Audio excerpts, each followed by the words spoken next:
Hello everyone and welcome to our virtual 67 Pall Mall. Later on today we welcome back Dimitri Walters MW, who'll be speaking to us about Shiraz and Syrah from around the world. And then finally for today with Julia Moraza from Bodegas Moraza in Rioja. But now we're very pleased to welcome Olivier Humbrecht, who was France's first ever master of wine, who'll be discussing the great terroirs of Alsace through his own wines, his own Zind Humbrecht wines. So please do chat away on the side, share with us what you're drinking and where you're drinking it from. And please put your photos on social media with hashtag 67FromHome. As usual, we'll have 15 minutes at the end to ask questions. And a big welcome to Olivier. How are you? Fine, thank you. Good afternoon, everyone. Hi. One of my first Zoom tasting like this, so I hope it's going to go well. Okay. I will, in the first time, speak about Alsace, our estate, try to explain to you the complexity and the complexity of our region through a few slides, and then we can taste the wines, and I hope they all traveled well for those of you who ordered them, and we should be finishing about an hour time.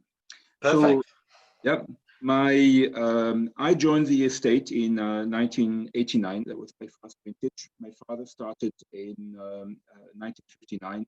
And my son just joined the estate in 2019. So it looks like every 30 years there's a new Humbrecht going on to the estate. Here we go. So that's our family tree coming up.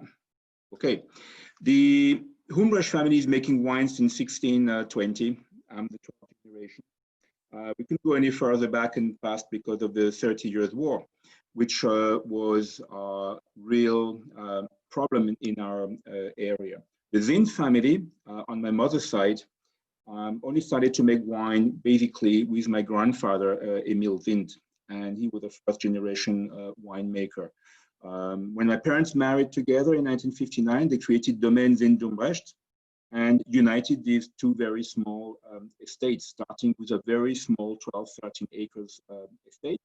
And eventually the domain grew up to its current size, which is roughly 100 acres of vineyard spread all over Alsace. And we reached that size roughly in the mid-90s.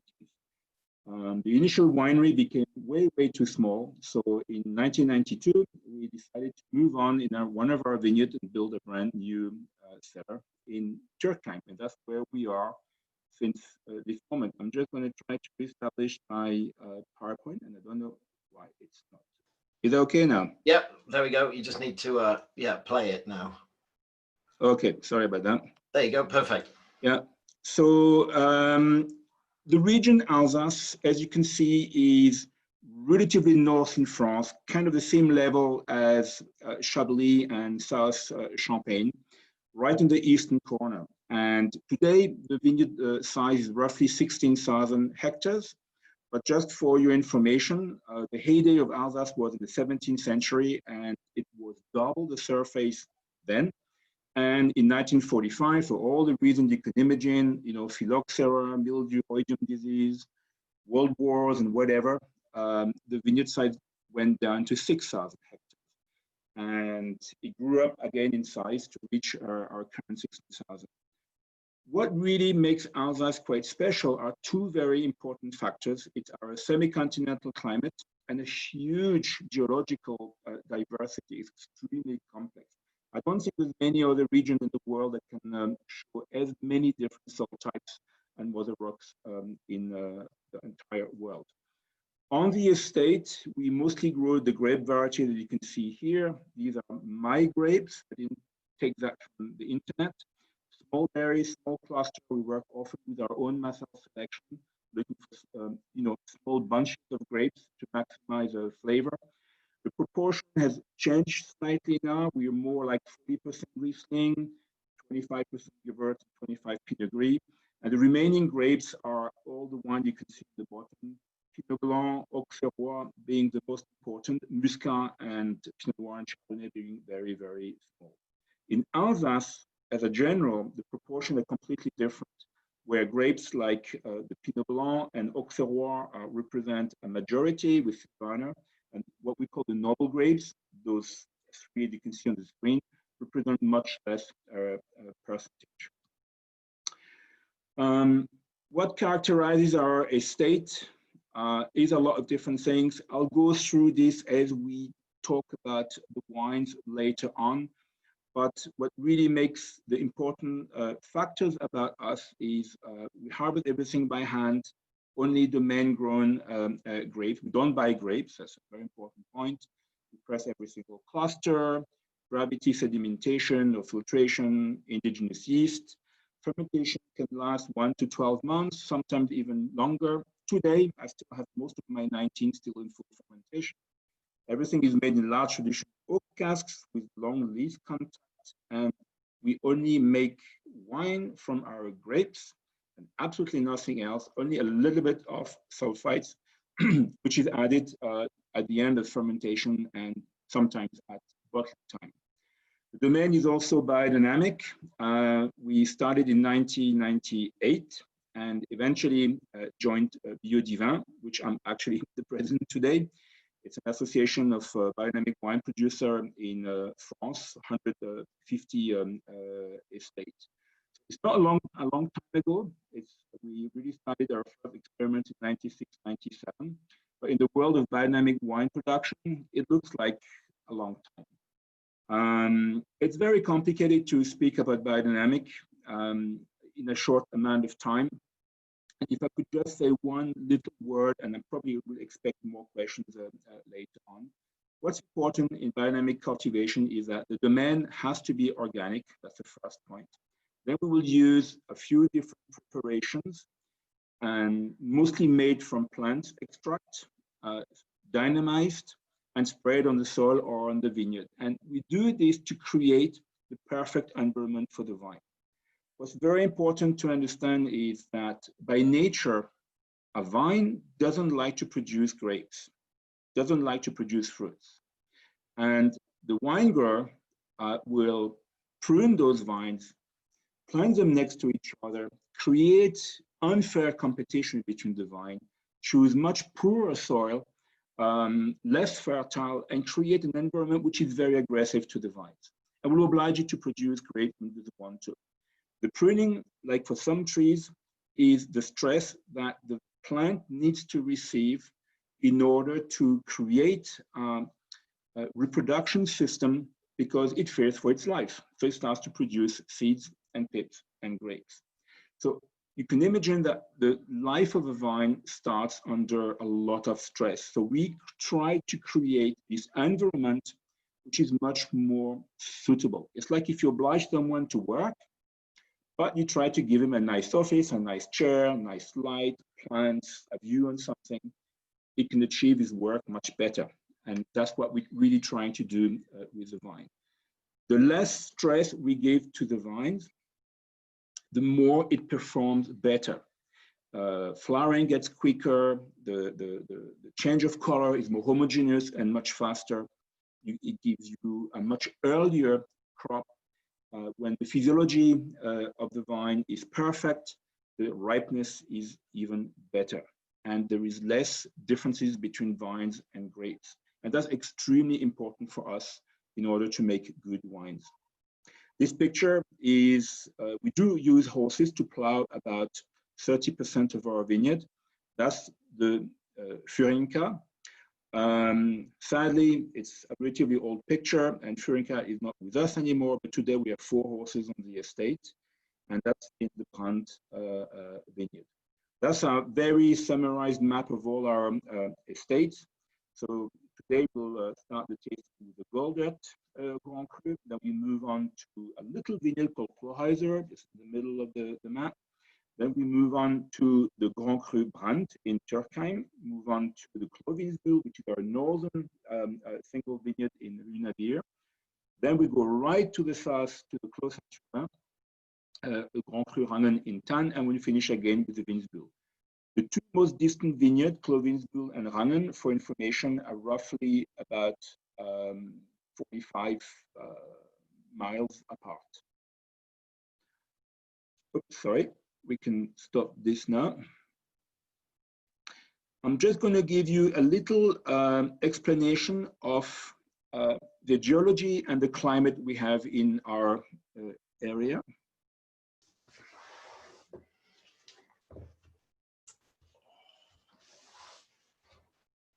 Okay, this is what Alsace used to look like about 300 million years ago. It was a huge chain of mountains, mostly made from granite and volcanic activity that would start in Brittany in France and go all across the northern France up to the eastern side of the Black Forest in Germany. Big, massive granitic mountain that you can compare, if you want, to Scotland, where I am at the moment.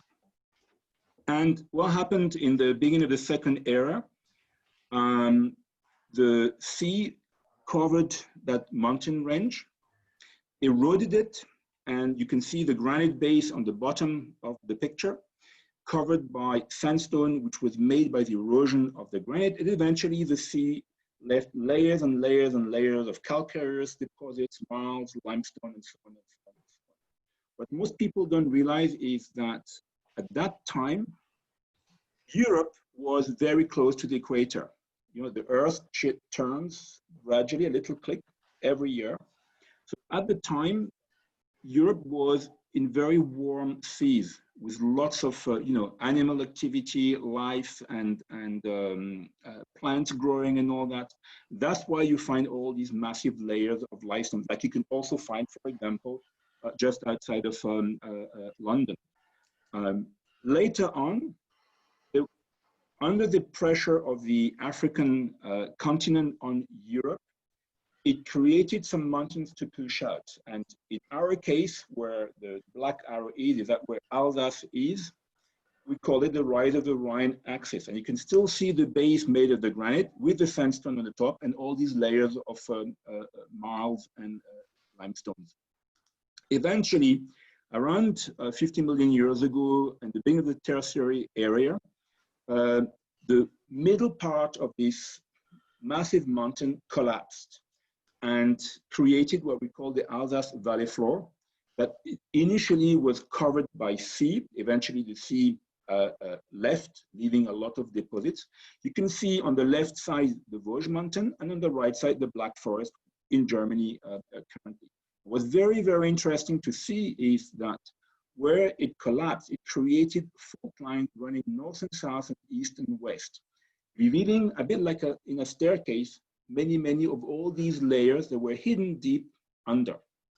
And when you look at a geological cut that goes from the top of the Vosges mountain on your left, on the west, to the valley floor on the east, on the right, you see all these layers, a little bit like if you cut a cake, and you see all these different deposits. So on the left with the crosses, you see the granite system, the very, very old one.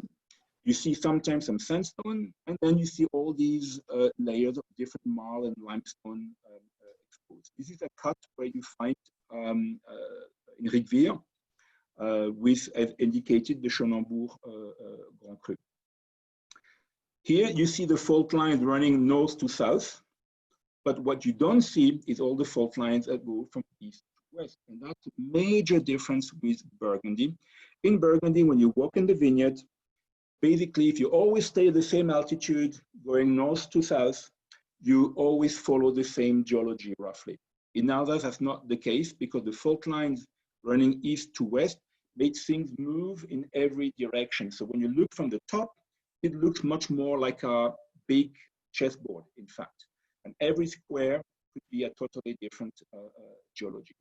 And sometimes within just a few hundred yards, you can move from a very, very young soil, let's say less than 500,000 years old, to something right very, very old, like the granite from the Vosges mountain, which is 300 million years old. That's the complexity of our geology. And it also explains why we have so many different grape varieties in Alsace. Not all the grapes are suitable to every combination of soils. Then when you add the climatic effect onto it, it becomes even more interesting because Alsace is the only area in France that has a semi-continental climate. And with the change of climate, this continentality is increasing. So 90% of our winds comes from the west. You have exactly the same kind of regime in England or in UK.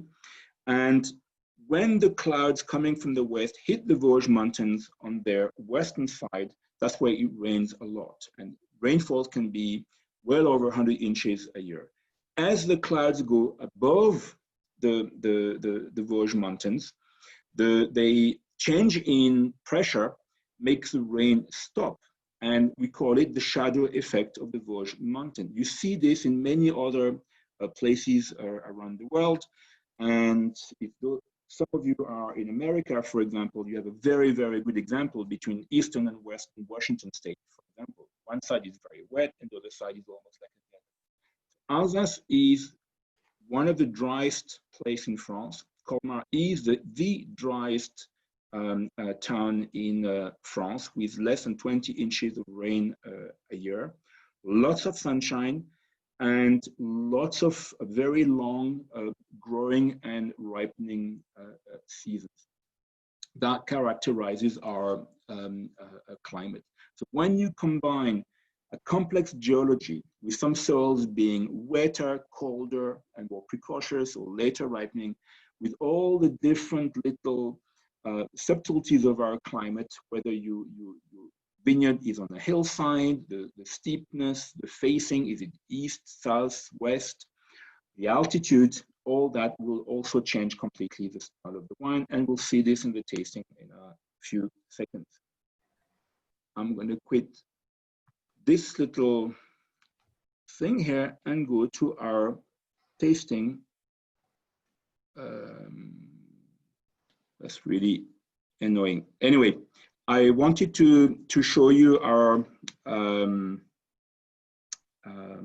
just a different picture of the different vineyard we are going to taste.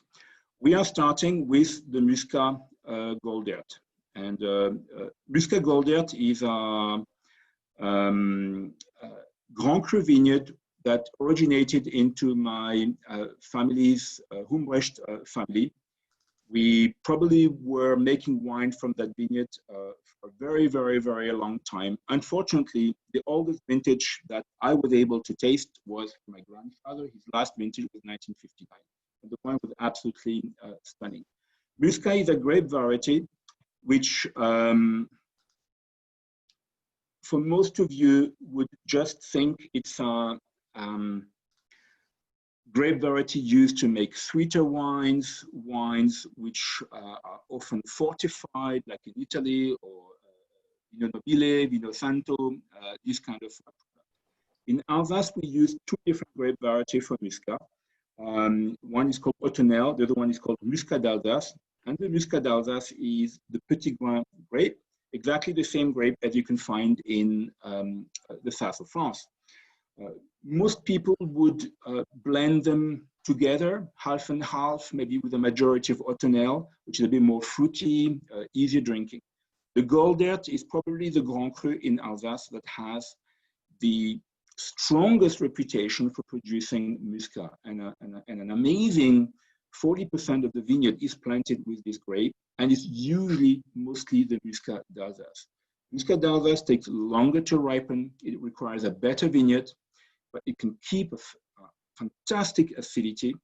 It's very, very thick skinned, and the wine can have a certain tannin richness, and also make wines which are extremely age-worthy.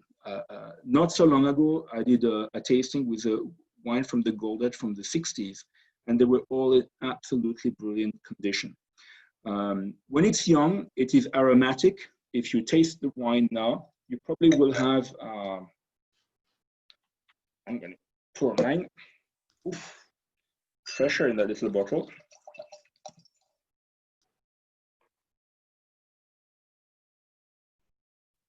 You have all the grapiness, all these fresh flowers coming through the wine. It's very, very inviting.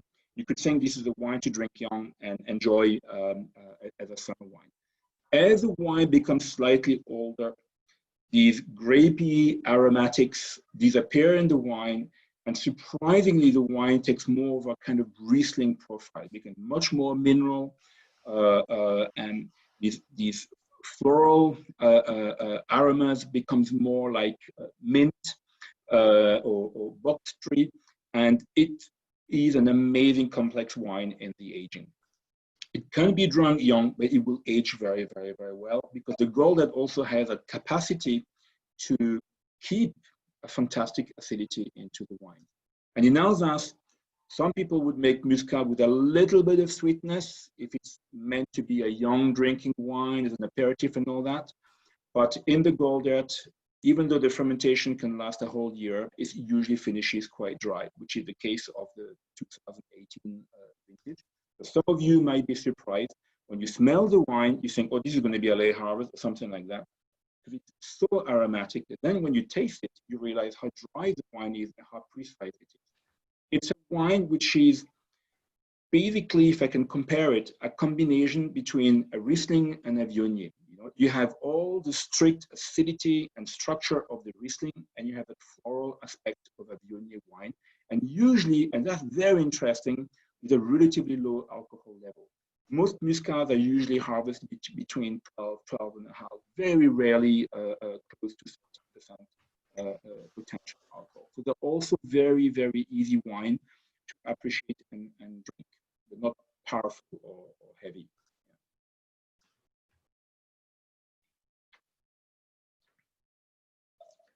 To explain to you the style of our wines and why sometimes you can find a certain tannic richness, I'm going to show you a very quick little slide again, if I can find the damn thing, on how we make the wines.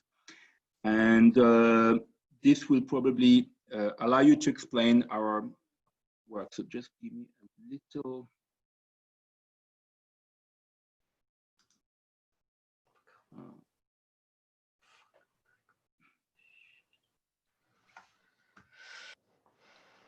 If there is any question at some stage already. Yeah, Olivier, Michael from Chicago is asking, is Alsace the most geological diverse region, with Napa being second? Because Napa is quite diverse also. I guess if you have to look at the size of the place, Alsace region is maybe 75 miles long, with probably the biggest concentration of vineyard would be, how can I say,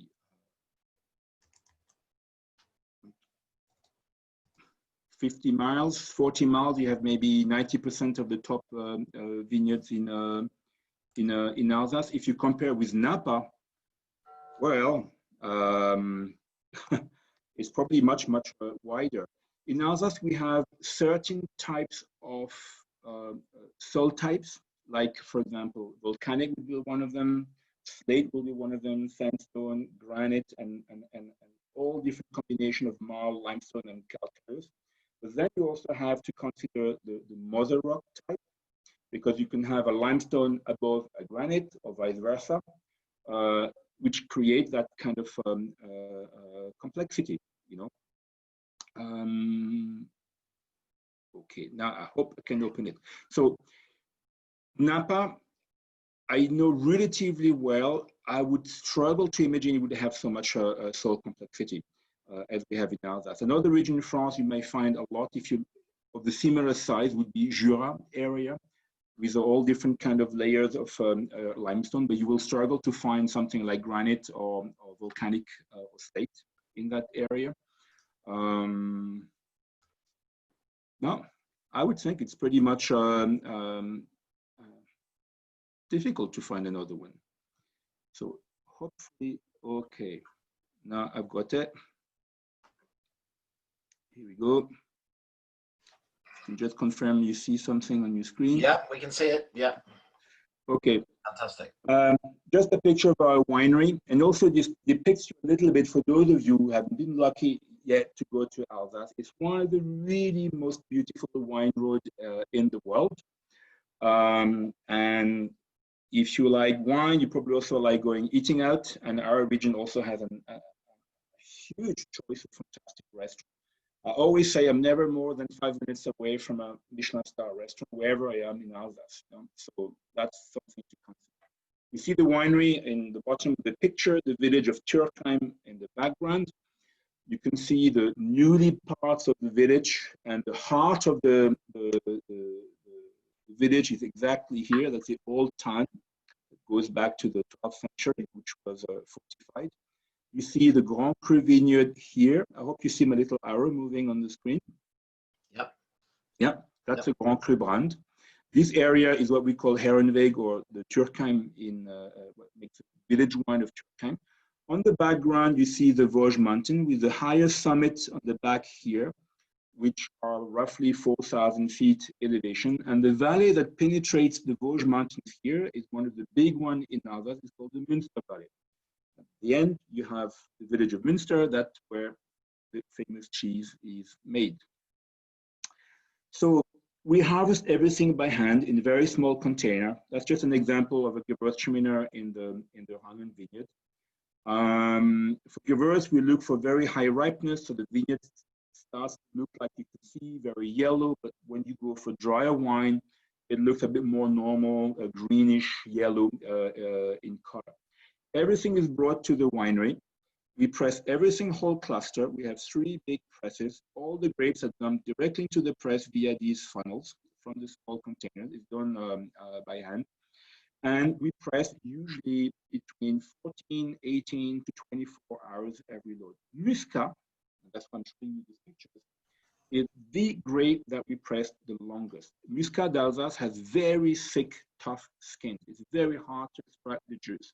So our idea is to create some kind of maceration into the press by pressing very slowly, very low pressure, to have a very clean juice, but also extract a lot from the skins. That's where you have all the quality in a wine.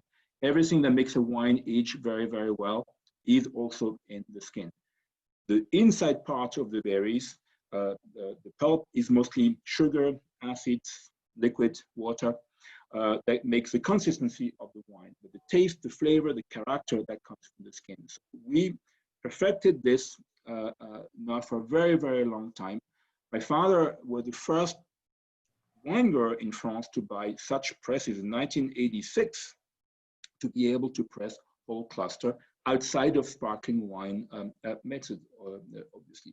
The press you see in the back here was a #2 built by Bûcher. It's press #2. #1 was in the show in the factory at the time in Switzerland. We still have it, runs like a Swiss clock. It works very, very well. Here you see the press from the bottom.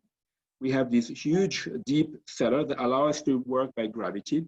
And these are our stainless steel tank that we use for sedimentation. So the juice that you saw before, the Gewürztraminer, is running down the hood here, falls down in this tank here.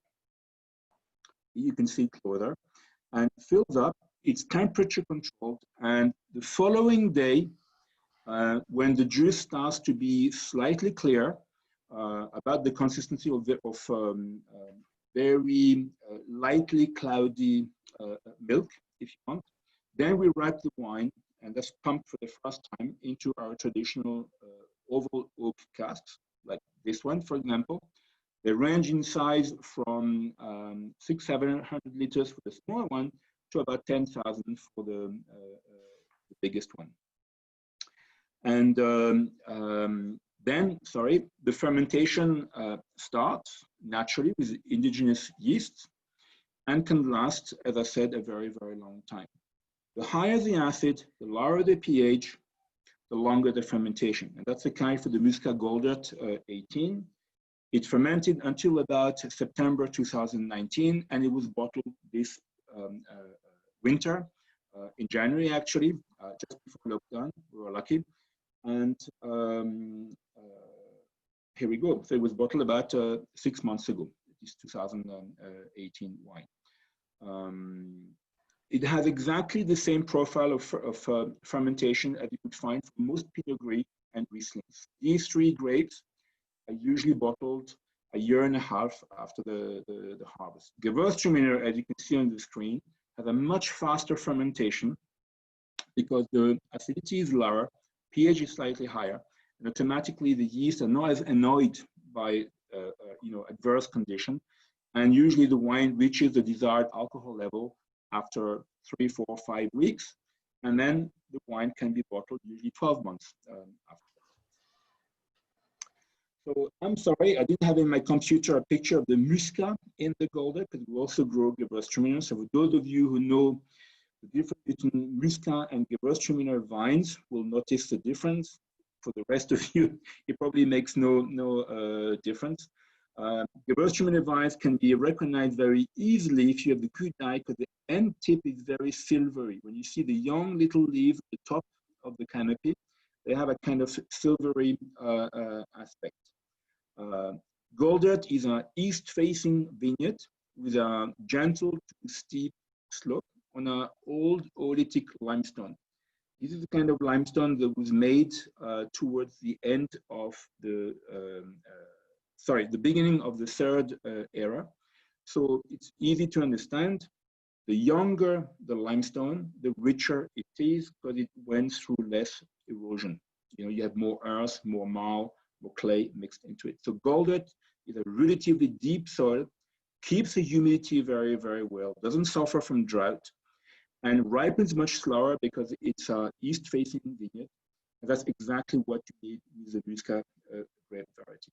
Muscat can be tricky. It's like a Sauvignon Blanc. If it's unripe and if the maturation period is too short, it starts to be too aromatic and stinky, and it's not very refined.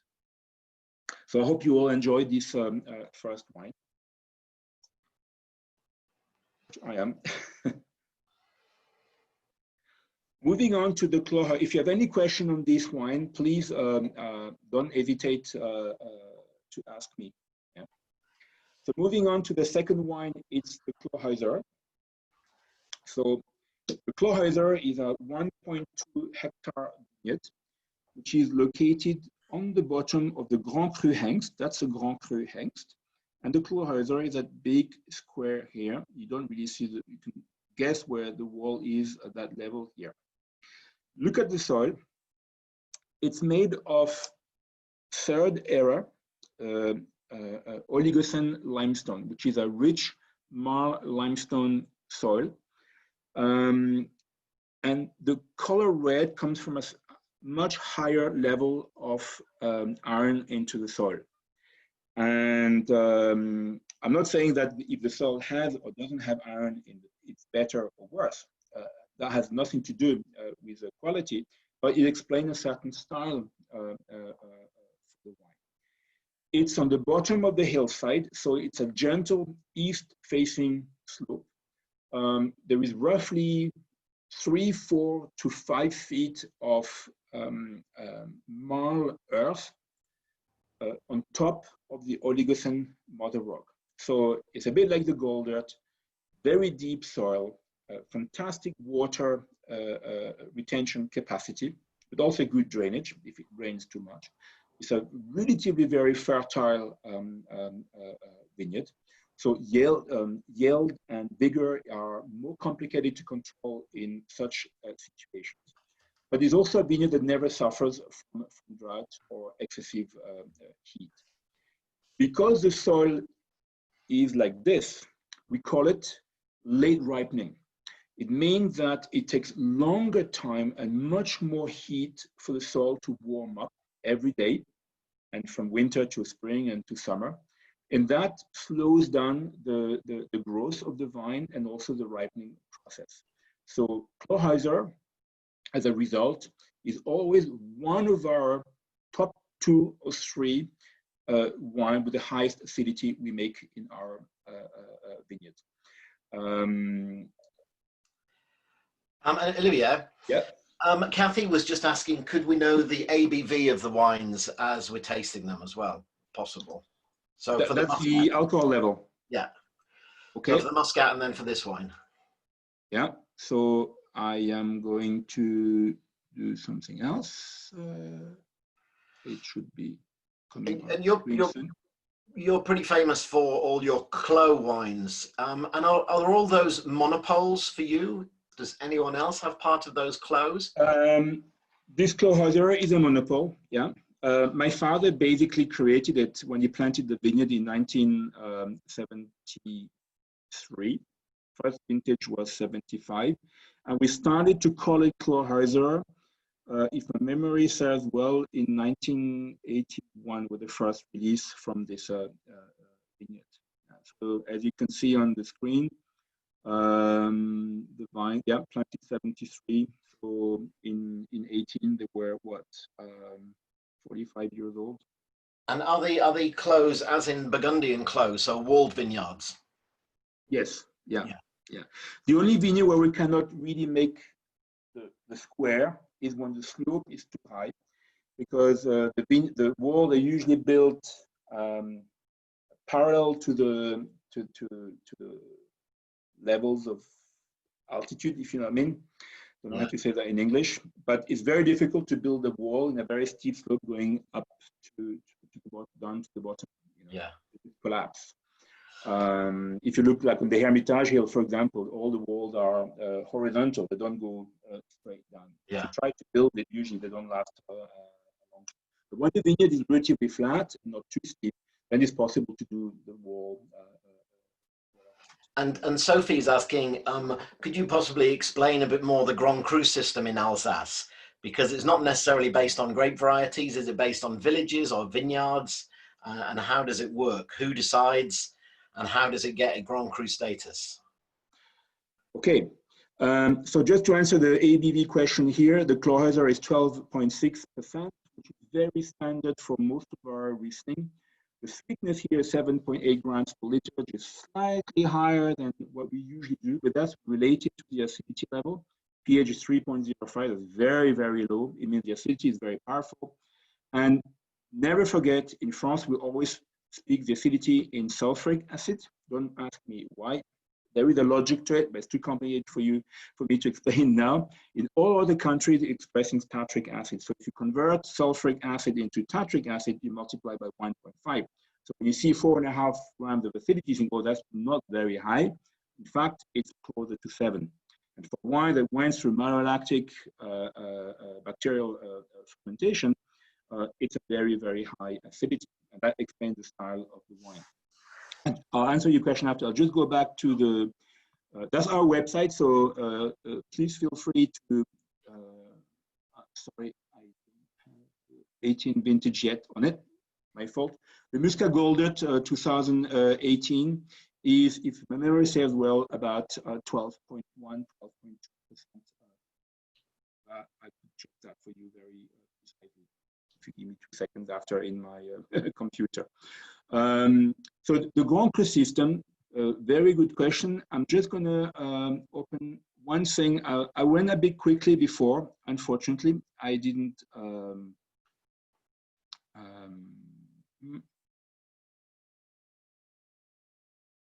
Can you see the, what do you see on your screen now? You can see the whole range of wines at the moment. So, okay, sorry.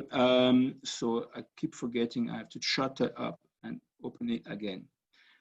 Yeah, I didn't show you this before, but since now that you asked the question, it gives me an opportunity for me to show it to you. This is how Alsace is organized. It's a big pyramid. At the top, you have the Grand Cru.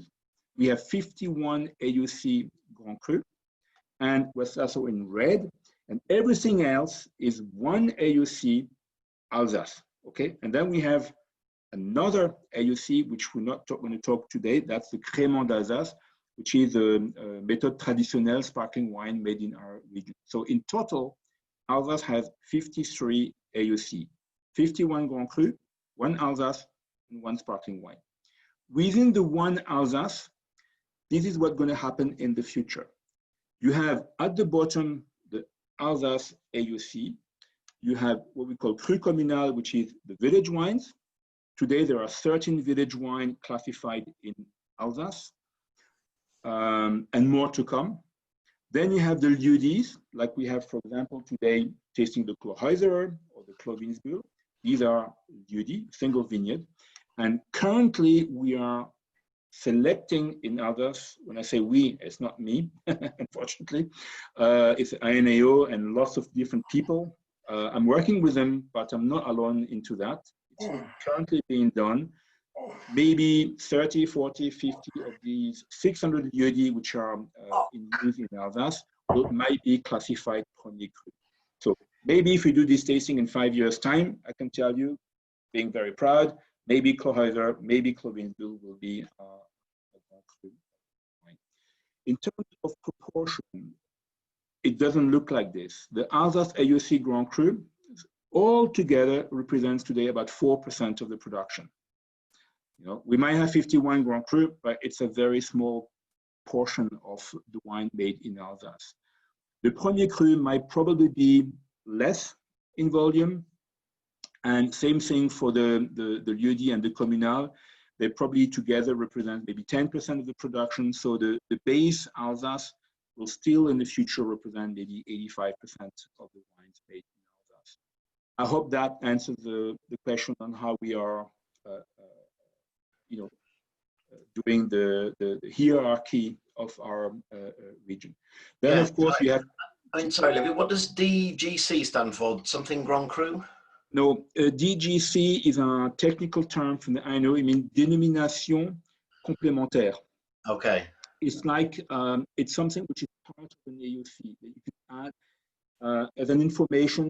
Like the grape variety can also be an information. The vintage is an information. Okay. It's not something which is compulsory on a AOC. You know, okay. You're not obliged in Alsace, for example, to indicate the vintage or the grape variety if you don't want to. You know? Yeah. It's part of these not complementary added information if you want. But you have to add the grape variety in Alsace, don't you? It's compulsory. It is compulsory for Grand Cru. No, it's not actually. It's not. You cannot mix the grapes together and then put them on. We are asking for this to happen, to do multi-grapes wines, okay. Put them on the label. You're allowed to mix the grapes together, but then you're not allowed to put them on the label. Okay, but okay. This might change in the next few years. But you can make any wine in Alsace. You're not obliged to put the grape variety on it. If you put the grape variety on it, it has to be 100%. Okay. Only 2 vineyards in Grand Cru are allowed to do blends of grape varieties, and these blends are kind of controlled. You're not allowed to blend anything you want. It has to be certain proportions. Yeah. This is the Grand Cru Altenberg in Bergheim and the Grand Cru Käferkopf in Ammerschwil. Okay. These two have allowed to put blends. If I blend a Riesling and a Pinot Gris in the Rangen Grand Cru, for example, I am not allowed to sell it as Grand Cru. It has to go down to Alsace. And Edelzwicker, so I mean that's a blend, isn't it? Do people still making Edelzwicker? Are they labeling it? Yes, because you can find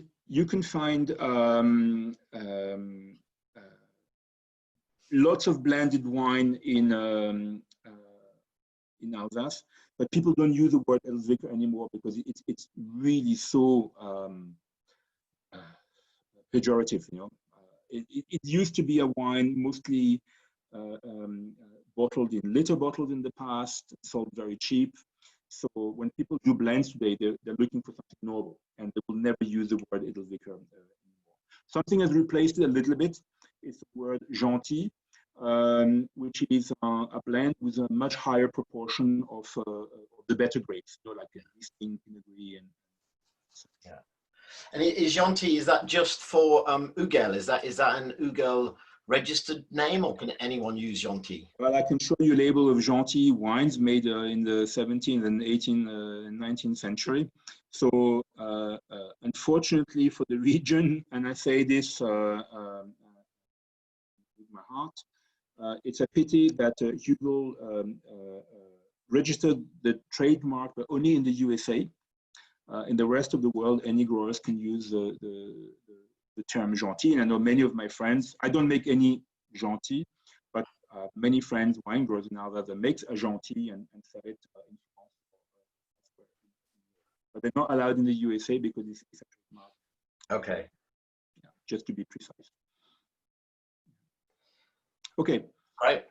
So Cloheuser, it's usually one of our Riesling that is the most reductive, closed in its use, and that's because it's a much colder soil. So I love the word minerality.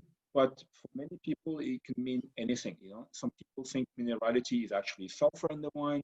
Some people confuse reductive character with minerality. For me, when I say minerality, it's the sensation you get on the palate that makes you salivate. Basically, the salt or the ashes that you can find in a wine. And that is linked to two things: the genetic of the vineyard and its capacity to bring things into the grapes. So a slate or volcanic soil will always have more salinity than maybe a granitic soil or a limestone soil. That's the genetic of the vineyard. And also how you make the wine. If the vine doesn't explore deep into the soil and as far as it can go, and if the wine later on goes through a lot of filtration, and the worst thing would be fining, and with less leaf contact, then you would lose that salinity and that minerality into the wine. So most of you might think this Riesling has a lot of minerality character. For me, it is standard. It's not very, very high. What you get in the nose is more of a reductive character. The fact that the wine was never wrapped its whole life, from day one to the bottling time, the wine spent its entire life on the fermenting lees. That creates a fantastic protection for the wine. It's our argon trick, if you want, to stop the wine evolving too quickly in the cask. It also nourishes the wine a lot. But with two drawbacks. One that you probably can get a little bit here, it's that reductive character when the wines are very, very young. The second one that you don't get here because of the way the samples have been made, it's a little bit more carbon dioxide into the wine, that's CO2. If you open the bottle very young, very fresh, I do recommend any of our wine to just empty it as violently as you can into a carafe to get rid of all that CO2. CO2, which is necessary for the wine to also age very well in the long term. So it's not a bad thing for aging. It's just something that can disrupt your palate if it's too high when the wine is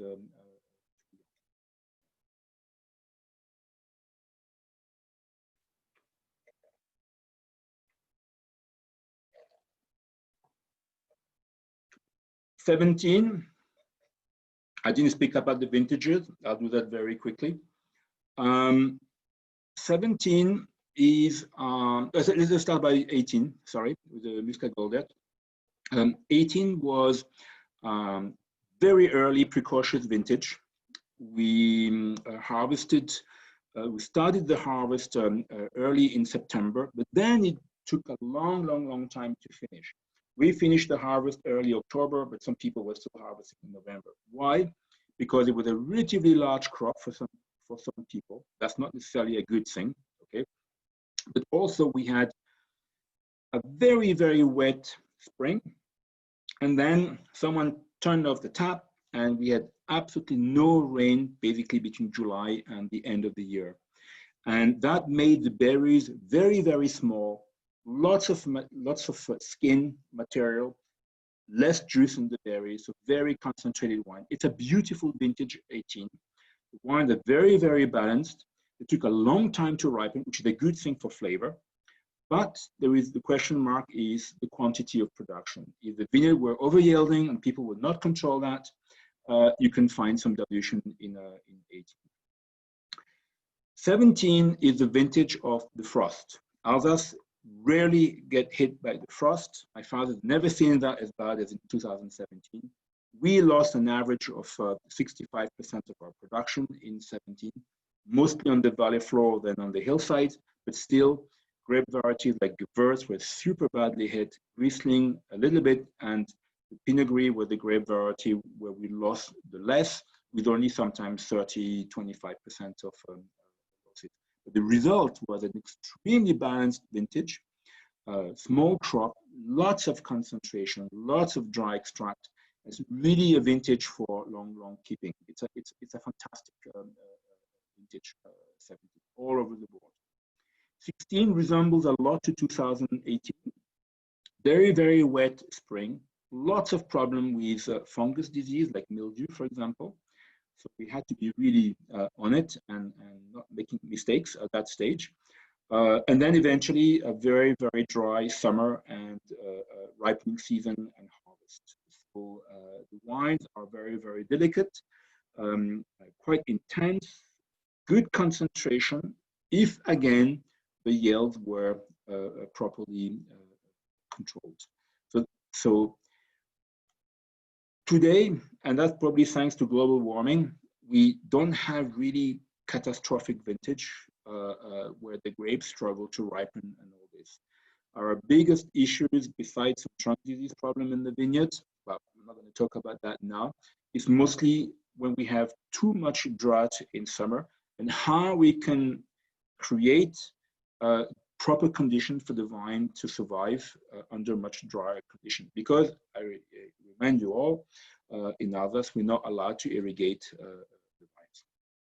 Let's move on to the Riesling brand. Do you vacuum bottle these? Because there's so much reverse pressure into it. No, I think it's probably the transportation. You know, the corks are in there pretty tight, and maybe will expand or contract. Maybe. I'm amazed. I mean, I wouldn't have believed you if you tell me that this was, you know, drawn from the bottle. I don't know, a week or two ago, and traveled across UK and in these little bottles. I wouldn't have guessed it. It's in perfect condition for me. We've got the technique down now, I think. Pretty well. So Riesling Brand 2016, this one has exactly 13% alcohol. It's a pretty dry Riesling. It's 3.5 grams per liter. For those of you in America, it's the equivalent of 0.3% in terms of sweetness. So pretty low. Fermentation lasted good 12 months, and the wine was bottled in March 2018, after spending a year and a half on its fermenting lees. Brand. Sorry, Olivier, just to double check, it's the 17 vintage, not the 16. Is that correct? Why did I show the Brand 17? Okay, it's my mistake. But what did I say was 16? I'm really sorry. You have the 17, yeah? Sorry. Yeah. So let me just show you my website just to be sure we don't do any mistake. So the 17 is slightly higher in ripeness. It's probably 13 point something, 0.1. Okay, I wasn't far off. 8 grams of sugar. So this one is a little bit less dry than the 16. Very good acidity. That's around 6 grams in tartaric acid and very low pH. The drop of pH is something which is not logical in our global warming kind of weather, but that's probably a direct link to the biodynamic farming. Yeah. Brand is granitic, as you could see on the picture before. It is a very warm soil. Brand means, in fact, like brandy. It means hot and burning and fiery. It's full south, basically the mountain across the valley. That's the southern direction. It is, for us, we only plant Riesling in the Brand. The grind is very poor on the surface, but does produce some clay. And when the vines are old enough, and we only use our oldest vines to make our Brand vineyard, then they can find pockets of very interesting minerals and clay deep into the ground. The old growers in Turkheim always used to say, if you make a good Brand wine, you need 30 years plus old wines. It's a wine which is expressive. It's totally the opposite of the Klochhäuser. It's usually a wine that shows the sunshine on the nose, much more aromatic. It's at the same time more powerful, but also fuller on the palate.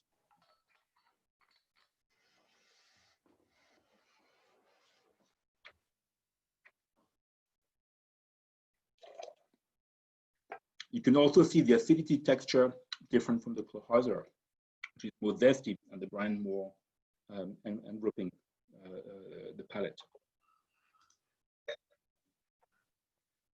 The first vineyard in brand were acquired on the domain in 1978, and the first that was the first vintage of brand that my father did in 78. Yeah. Today we own about 2.5 hectares in that Grand Cru, which is roughly what 6-7 acres. Moving to the next wine, it's a Pinot Gris Clos Vinzbull 2016. Now I am in the 16th vintage.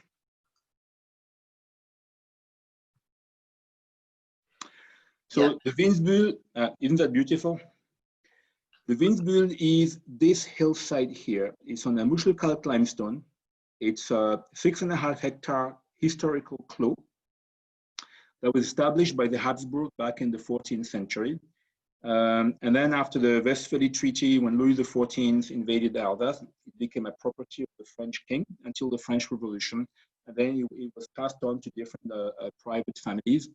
Amazing history. I once say the Duke of Württemberg owned the estate because I discovered a stone in the forest. The whole forest is part of the estate also. It's 70 acres. A stone with antlers on it, and I thought, who the hell engraved the Porsche emblem in a stone in the forest here? You know, probably it was dated 1760. And then I realized that it's actually the emblem of the Württemberg that owned the estate in 1760. Anyway, we bought the estate in 1987, first vintage in 1988. It's mostly planted with Pinot Gris, but we also have Gewürztraminer and Riesling. And we also make one blended wine on that single vineyard, which is called Zind, which is a mixture of Chardonnay and Auxerrois. Vinzbull is one of the latest vineyards to ripen. It takes a long time to ripen because it's also right up in altitude. A bit like the Rangen, we are around 350 meters elevation. The proximity of this beautiful forest also brings a certain humidity and freshness. So the wine of the Vinzbull are never the most powerful, but they have that kind of attitude, and I call them almost like aristocratic. They have that acidity, that delicacy, that freshness, very long-lived. This Pinot Gris only has 12.6% alcohol and around 10 grams of RS, but the wine of the Vinzbull never appears to be heavy or warm or anything like that. The limestone is very poor. It's a very rocky soil, which also means that there is not too much water in the vineyard, and it explains also that kind of delicate texture, that lacy texture of the wine from the Vinzbull. I really hope that in a few years' time I can add on the title, Pinot Gris Clos Vinzbull Premier Cru. I really hope that, because if only one vineyard would deserve that from our portfolio, that would be this one. And like the Cloheiser, it's also a monopoly vineyard. Amazing photograph. Mm. It was taken from very far away with one of these big lenses. So the church, that's the famous church of Hunavir, that you also see on some other famous wines in Alsace. From the Rosacer vineyard, which is just the hill on the right of the village. Rangen, Pinot Gris. The Rangen is right in the south of Alsace, quite high in altitude.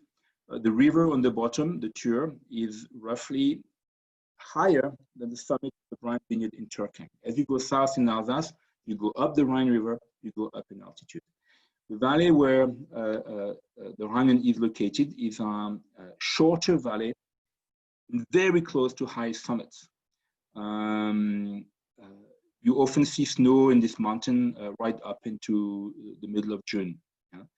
And the Rangen is fantastic vineyard on a very unique sedimentary volcanic soil. It's called Groac, tuf andesique in French.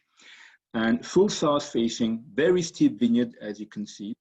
We own the Clos Saint-Urbain, which is a 5.5 hectare clos in the Rangen Grand Cru, which is 22 hectares.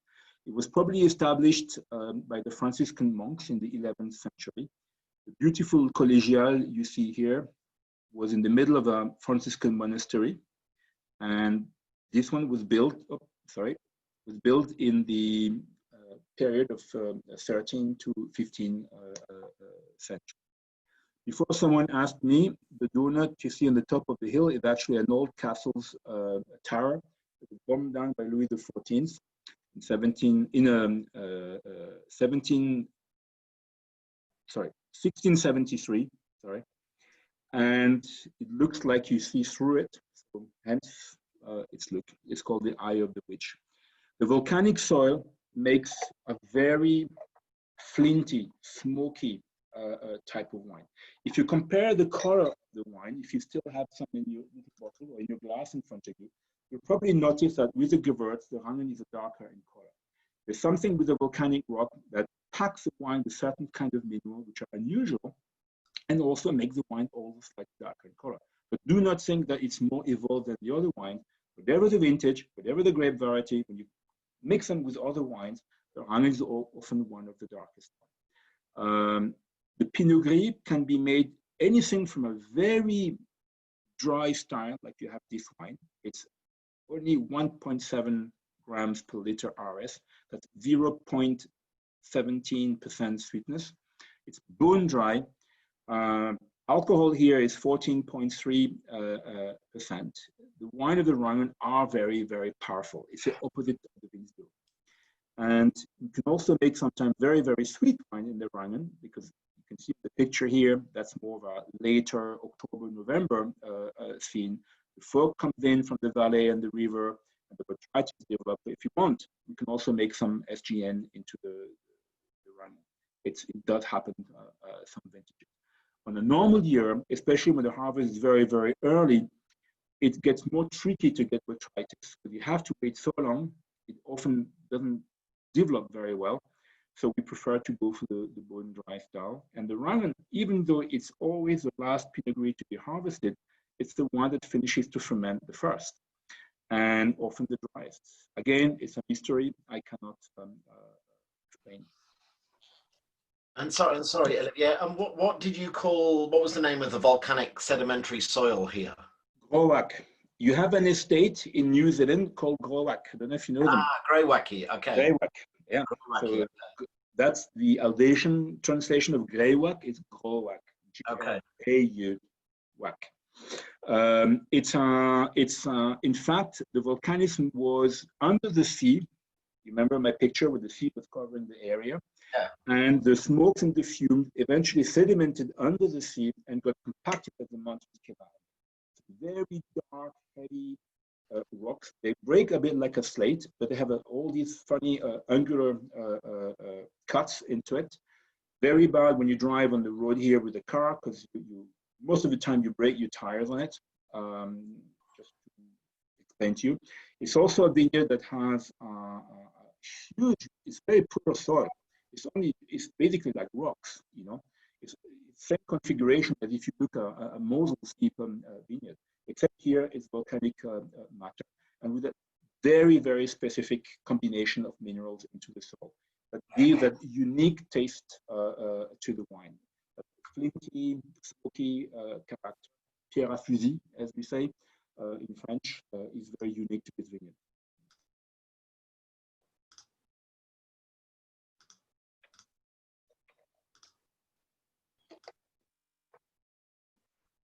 The next wine is a Gewürztraminer.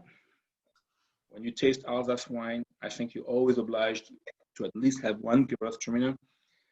It's a wine which is always tricky for people because it's often very sweet. Like this one is 44 grams per liter. Alcohol, I can't remember exactly, probably around 13%. It's often harvested very, very late, and reaches level of ripeness which is very, very close to late harvest. So you often see a little bit of noble rot sometimes on the grapes, and even if it's just 5–10%. Gewürztraminer is a grape that needs a great long growing season, exactly what Alsace can supply. Very few regions of the world can turn out consistently on a large surface the Gewürztraminer grape because it often either doesn't ripen. Gewürztraminer needs a lot of sunshine during the ripening process, but then it sometimes ripens also too quickly.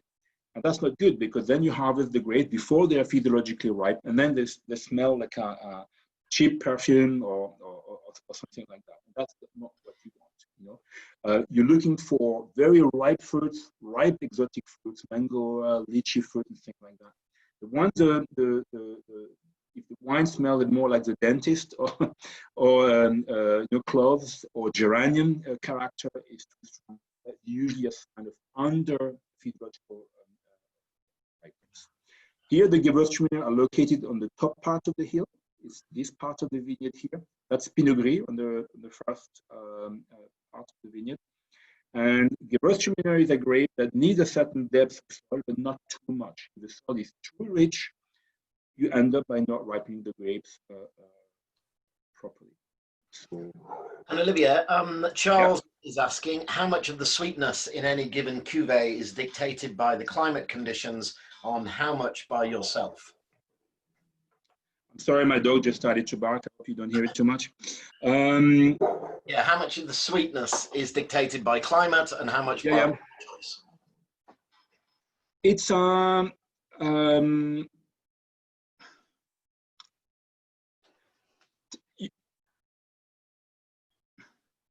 climate, not so much, I would say. It's more a question of when you can harvest and how ripe are your grapes physiologically, you know. And that goes back to my biodynamic little explanation before. When a vine is overstressed, either by chemicals, compacted soils, herbicides, bad canopy management, you notice that we do not hedge our vines. That's a terrible thing for the vine to hedge them. You know, it perturbs the hormonal flow into the vine and delays the physiological ripeness. So when you delay the physiological ripeness and you want to make a good wine and wait for them to be ripe, you have to harvest late and then you get sugar all the time. When you have a vine that is capable to ripen quickly on its physiology, you can choose your time of harvest much better. And then basically you decide whether you want to do a dry wine, semi-sweet wine, or a very, very sweet wine. With Gewürztraminer, as much as I love some Gewürztraminer which are very, very dry, it happens for us to make them. I have to say, and if you drink it properly, like don't drink the 17 now, but you would drink maybe the, I don't know, the 85, the 90 today, something like that, or the 89, you know, 30 years later, that's the moment to drink Gewürztraminer. The sweetness is almost a necessary composition of the wine, because Gewürztraminer is the smallest clusters you have if you have the proper messel selections, very small berries, lots of skin material, very little juice, very hard to press. It's just like a Muscat grape, but much smaller. And Gewürztraminer is packed with tannins, especially if you allow for long pressing cycles. In a Gewürztraminer, you have about the same level, well made, you have the same level of total phenols as you would find in an unoaked red Burgundy. Okay, so these tannins can sometimes be quite fierce and surprising into a white wine. So often the combination of sweetness, alcohol, and tannins is what makes the Gewürztraminer age wonderfully well. And if you wait long enough, and sadly, but luckily maybe for those of you who likes Gewürztraminer grape, it's today relatively easy to find a top Gewürztraminer wine which are, you know, over 10 years old, 15, 20 or plus years old. They're not that rare to find, unlike top dry Rieslings. Then the sweetness is blended into the wine. It doesn't appear to be a major element like you would on a wine like this, which is just basically a year and a half in the bottle. That's all. And then that's a moment to drink them. And then you can go with pull a lot of different things. What would be your top food matches to go with Gewürztraminer? Many, many, many. But I just had, because we know we still kind of have lockdown with the restaurants and all that. I just picked up 2 days ago from a good restaurant in Edinburgh, He made a Mexican-based dish, not like the full spice you could find in real Mexican food, but it was made with mole and chicken, stuffed and all this. And I took a Gewürztraminer, not this one. It was a 2010 Gewürztraminer, and it was absolutely fantastic. Just fantastic. Yeah, I mean, Alsace is just an amazing place for food, for the food and wine combinations. One of the best meals I ever had was at, oh God, I forgot the name of the restaurant now. The very famous three-star restaurant. God. The Arnsburg in the north of Alsace, or Auberge de Lille. Auberge de Lille, yeah, and the food and wine matching there with Serge Dubs was incredible. Yeah, yeah. Unfortunately, they lost their third star 2 years ago. It was such a drama.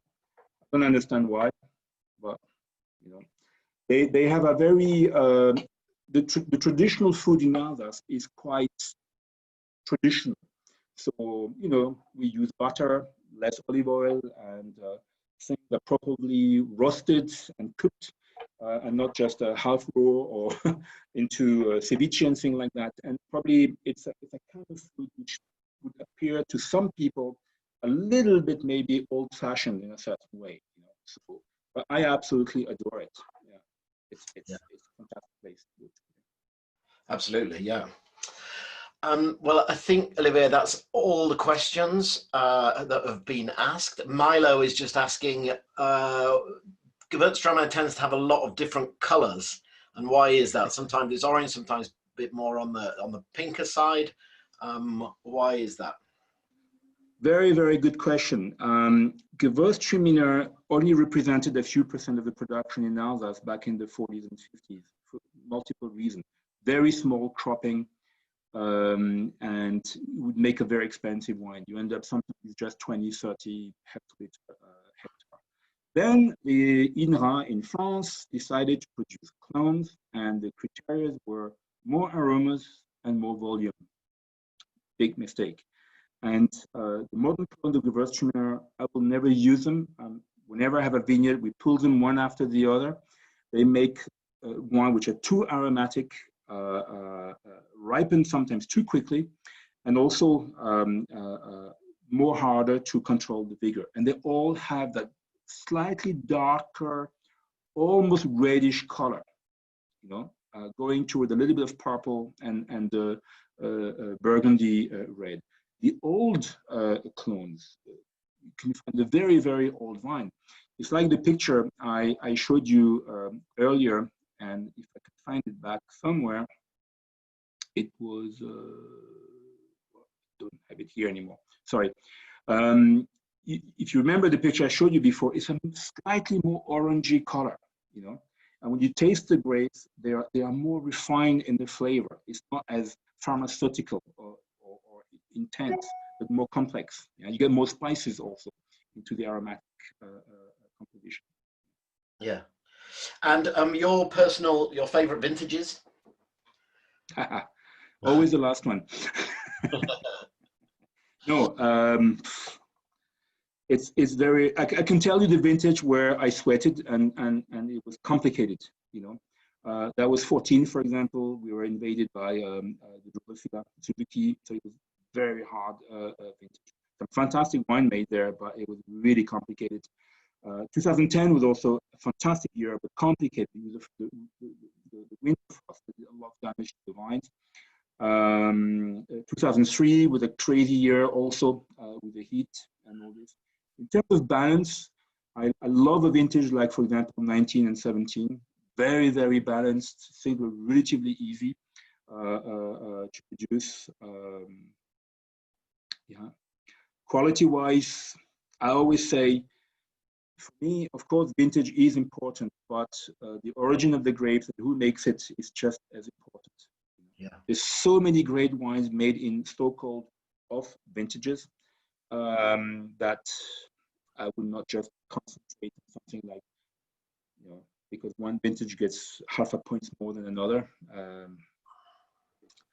Yeah, and historically, what would you say was the great Alsace vintage of the last 100 years? Well, I'll start with 59 because I haven't tried many of the previous one, but before that, I would say 1911, 21, 28, 34, 45, 70, 53, 49, 59, that kind of vintage. Often, if you make a combination of what's happening in Champagne and Burgundy, you can have a pretty good guess, you know, and sometimes surprising. I take a vintage like, for example, 2004, you know. Maybe so when you go in the south and all that, but in Burgundy, in Champagne, and in Alsace, they very good wines, you know. Yeah. So if you go back, 61, great, 66, 67, 71, 76, 83, 85. I love the 86, but it was a more complicated year. 88, 89, 90, that famous trio. Which you find again in 2007, 2008, 2009, you know, or 10. 2005 was fantastic. Go back to the 90s, I would say 94, complicated year, but all the top growers love the 94 vintage. It's a really great vintage in our region. I'm not mentioning 2000. For me, the wines lacked acidity and was somehow a bit overripe. In many cases. 2001, fantastic year, 2001. With 2005, with 2008, 9, 10 also. And more recently, 2013, 2015, 17. I love 16 and 18 also, but you know, every vintage is something that you can criticize in a certain way. You know? So, it's just a question. The vintage is easier. More people make no mistake, so you find more good wines, and then people think it's a good year, but it's not necessarily better than another year. It's just like you get less people making mistakes. You know, when you cut corners in the vineyard, and you have a complicated year, then you have problems at harvest and on the wines. If you don't cut corners, often you can make great wines in so-called less well-known vintages. And I think really as a final question, Hamish is asking, many of your wines are sealed with a wax topping above the cork. Is there a specific reason for this? We started to do this with a 1998 vintage back in 2000 bottling. It's not anything to do with cork taint or anything like that, because I wouldn't protect it at all, or even oxidation of the wine. It's just that in many cellars in the north of France, Burgundy, Alsace, for example, Loire Valley, we have bugs that lay the eggs on the corks. You keep the wines without the seal, you know, in your cellars, unlike they do in Bordeaux, where they put the seal right away from the beginning. And eventually, it's like a woodworm. It would pierce the cork and make the cork weaker. And most serious usage you can find in bottles after 20, 30 years, when you look at it, the cork has been compromised with one of these beasts. It's just to protect the cork from that. And also have less mold growing on the cork itself. Yeah. Which makes it. Well, fantastic. I tell you, that was such a pleasure talking to you. We normally keep it an hour, but we've done 20 minutes over. Yeah. We could carry on. But yeah, thank you so much. I think there's a lot of love for your wines in the chat box. A lot of people saying thank you very much for the level of detail that you've given. I'll look at it after, yeah. Okay, so Olivier, we look forward to seeing you back in London, hopefully, when things. Absolutely. So enjoy the rest of your evening. Thank you very much. You're welcome. Bye-bye.